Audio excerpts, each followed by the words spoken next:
চট্টগ্রামের লোহাগাড়ার চুন্টিতে সড়ক দুর্ঘটনায় শিশুসহ 10 জন নিহত হয়।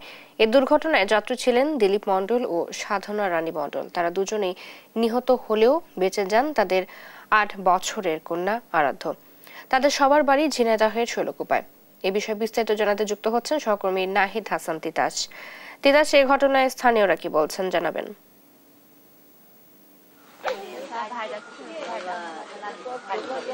চৈতি, আপনি যেমনটি বলছিলেন, চট্টগ্রাম কক্সবাজার শহরে সড়ক দুর্ঘটনায় নিহত সেই দিলীপ বিশ্বাসের গ্রামের বাড়িতে আমি রয়েছি, অর্থাৎ শৈলকুপার বোয়ালিয়া গ্রামে। এই গ্রামে কিন্তু একেবারে শোকের ছায়া নেমে এসেছে, অর্থাৎ একমাত্র সন্তানকে হারিয়ে দিলীপ বিশ্বাসের মা বাবা একেবারে বাকরুদ্ধ, অর্থাৎ পুরা গ্রাম জুড়ে কিন্তু শোকের ছায়া নেমে এসেছে।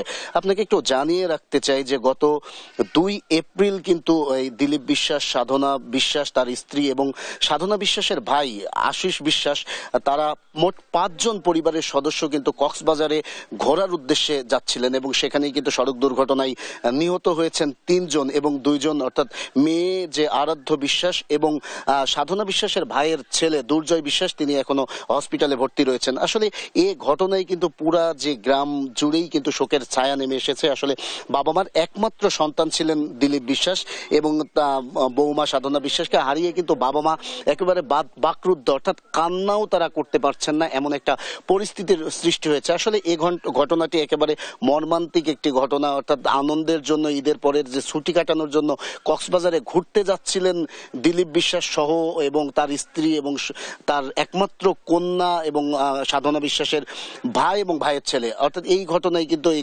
চট্টগ্রাম এবং কক্সবাজার সড়কে দুর্ঘটনা ঘটে, যেখানে 10 জন মারা যায়। তার মধ্যে 2 জনের বাড়ি কিন্তু এই শৈলকুপা বোয়ালিয়া গ্রামে এবং একজনের বাড়ি যে সাধনার ভাই আশিস বিশ্বাস, তার বাড়ি কিন্তু কুষ্টিয়াতে। অর্থাৎ মোট 3 জন এই খুলনা বিভাগে, অর্থাৎ কুষ্টিয়া এবং ঝিনাইদহ মিলে এই সড়ক দুর্ঘটনায় নিহত হয়েছে। আমরা একটু জানিয়ে রাখতে চাই যে গতকাল, অর্থাৎ আজকে ভোরে, অর্থাৎ ভোর 5টার পরে কিন্তু দিলীপ বিশ্বাস এবং সাধনা বিশ্বাসের মরদেহ এই গ্রামে পৌঁছাইছে এবং এখন সৎকারের জন্য যে প্রস্তুতি সেটি চলছে এবং সৎকারের কার্যক্রম চলছে। তবে আমরা কুষ্টিয়ার যিনি মারা গেছেন সাধনা বিশ্বাসের ভাই আশিস বিশ্বাস, তার কিন্তু মরদেহ এখনো পৌঁছায়নি, যেটা 2টার পরে পৌঁছানোর কথা রয়েছে বলে আমরা জানি। এখন এই যে পরিবারের সাথে আমরা কথা বলেছি এবং যেটি জেনেছি, যে এলাকাবাসীর সাথে কথা বলেছি, দিলীপ বিশ্বাস দীর্ঘদিন ধরে কিন্তু ঢাকার গাজীপুরে ছিলেন, অর্থাৎ একটি গার্মেন্টস কারখানায় কেমিস্ট হিসেবে কাজ করতেন।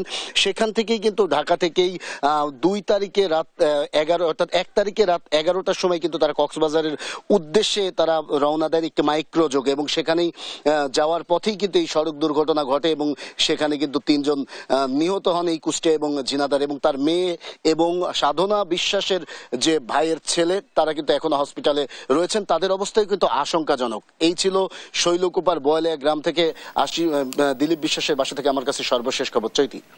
তিতাস, ধন্যবাদ আপনাকে। আমাদের সাথে যুক্ত ছিলেন সহকর্মী নাহিদ হাসান তিতাস।